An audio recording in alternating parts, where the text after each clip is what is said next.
started running about the same time that I started knitting. So I was trying to find time to improve those skills, to actually make some things I liked.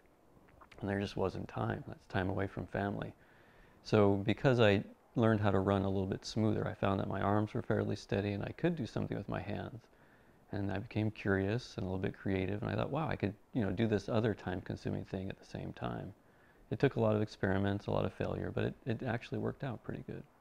I used Lion Brand's Hometown USA for my record run because it was just the right fit. It had the colors I needed. When I was looking at yarn, I knew I'd be using at least 7 balls of yarn, different colors, and I wanted to make something that would be vibrant, that people would see and be excited about, and the color range for Lion Brand was great. With the New York City Marathon, there are some creative challenges. Because it is a big race, there are some security concerns. The New York City Police Department, they have a very strict set of rules that works for most people, but for a knitting runner who likes to make big scarves, there were some disconnects there.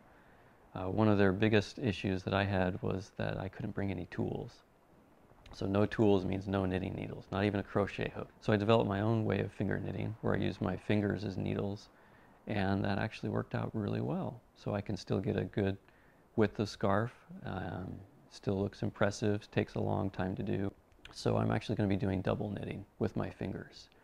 And that will result in a scarf that's not too bulky but complex enough to justify the time that I'll spend on it.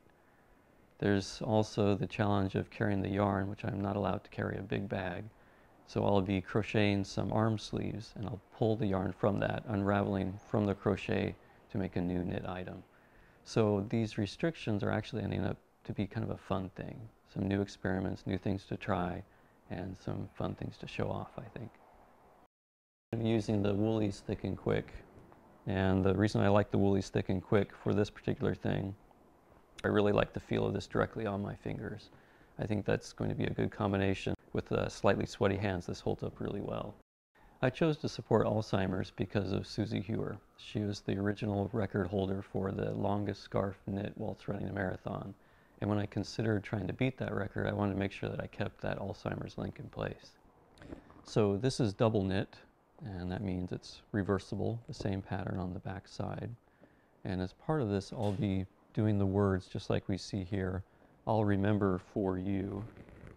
And the idea behind that is that I'm trying to focus on the caregivers for people with Alzheimer's, where their family, their loved ones have lost so much, but they as a caregiver are bearing the burden of love and remembering.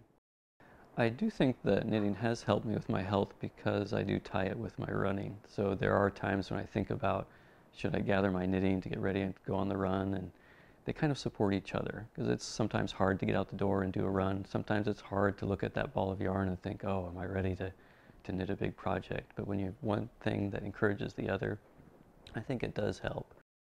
Knitting can be a really relaxing thing when you're just sitting down and enjoying a comfortable area.